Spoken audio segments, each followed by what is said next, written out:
Hi అండి, welcome back to my channel. ఈరోజు మన వీడియోలో ఎంతో టేస్టీగా, ఈజీగా, ఇంకా స్పాంజీగా వచ్చే అప్పటికప్పుడు ఈ దోశల్ని వేసేసుకోవచ్చు. చాలా చాలా బాగుంటాయి. మీ అందరికీ కూడా డెఫినెట్గా నచ్చుతాయి అనుకుంటున్నాను. సో తప్పకుండా ట్రై చేయండి. సో ఫ్రెండ్స్, వీడియోని స్కిప్ చేయకుండా ఎండ్ వరకు చూస్తే ప్రాసెస్ అర్థమవుతుంది. మరి ఎందుకు ఆలస్యం, ప్రాసెస్ని చూసేద్దాం రండి. దీనికోసం ముందుగా ఒక బౌల్ని కానీ ఒక గిన్నెని కానీ తీసుకోండి. ఇందులోకి 1 కప్పు వరకు బెన్సీ రవ్వ వేసుకోవాలి. దీన్ని పెద్ద గోధుమ రవ్వ అని కూడా అంటామన్నమాట. సో ఈ బెన్సీ రవ్వ 1 కప్పు తీసుకోండి. నేను 1 కప్పు తీసుకున్నాను. మీరు క్వాంటిటీ పెంచుకున్నా తగ్గించుకున్నా అది మీ ఇష్టం.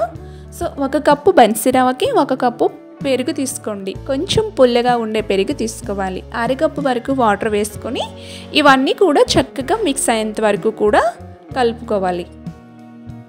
చక్కగా ఇలా కలుపుకున్న తర్వాత దీనిపైన మూతను పెట్టేసి ఒక 1/2 అవర్ పాటు పక్కన పెడదాము.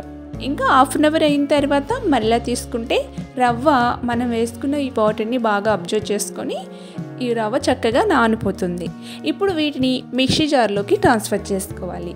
మొత్తం కూడా మిక్సీ జార్లోకి ట్రాన్స్ఫర్ చేసుకొని దీన్ని వీలైనంత మెత్తగా గ్రైండ్ చేసుకోవాలి. చాలా స్మూత్గా గ్రైండ్ చేసుకోవాలి. ఎక్కడ పలుకు లేకుండా గ్రైండ్ చేసుకోండి. అవసరమైతే కొంచెం నీళ్ళను కూడా వేసుకోండి. నెక్స్ట్ వచ్చేసి మీ టేస్ట్కి సరిపడే సాల్ట్ వేసుకోవాలి. వేసుకొని దీన్ని నేను వీడియో క్లిప్లో చూపిస్తున్నాను, చూసారా? ఈ విధంగా వచ్చేలా దీన్ని గ్రైండ్ చేసుకుంటేనే మనకి దోశలు పర్ఫెక్ట్గా వస్తాయన్నమాట. సో ఇలా గ్రైండ్ చేసుకున్న వాటిని ఒక బౌల్లోకి ట్రాన్స్ఫర్ చేసుకుందాం.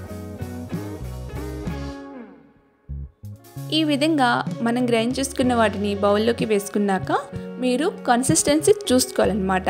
కొంచెం థిక్గా అనిపిస్తుందంటే కొంచెం వాటర్ వేసుకోవచ్చు. ఇప్పుడు ఇందులోకి ఇన్స్టెంట్గా తయారు చేసుకుంటున్నాం కదా, కొంచెం పర్మెంటేషన్ అవ్వడానికి కోసం నేను ఇక్కడ ఈనో పౌడర్ని వేసానండి. 1 స్పూన్ వరకు తీసుకున్నాను. ఈనో పౌడర్ ప్లేస్లో బేకింగ్ సోడాని కూడా వేసుకోవచ్చు. దీన్నే వంట సోడా అని కూడా అంటామన్నమాట.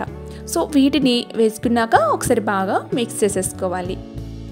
ఇలా చేసుకున్న తర్వాత ఇప్పుడు స్టవ్ ఆన్ చేసుకొని స్టవ్ పైన దోశ ప్యాన్ని పెట్టుకుందాం. ప్యాన్ బాగా హీట్గా ఉండాలి. హీట్గా ఉన్న తర్వాత ఇప్పుడు ఒక గరిటెడు పిండి తీసుకొని ప్యాన్ పైన వేసి మీరు స్ప్రెడ్ చేసుకోవాలన్నా వేసుకోవచ్చు, లేదు అనుకుంటే సెట్ దోశలా వేసుకోవాలన్నా వేసుకోవచ్చు. నేను లైట్గా ఇలా స్ప్రెడ్ చేసి ఈ విధంగానే ఉంచేసుకున్నాను.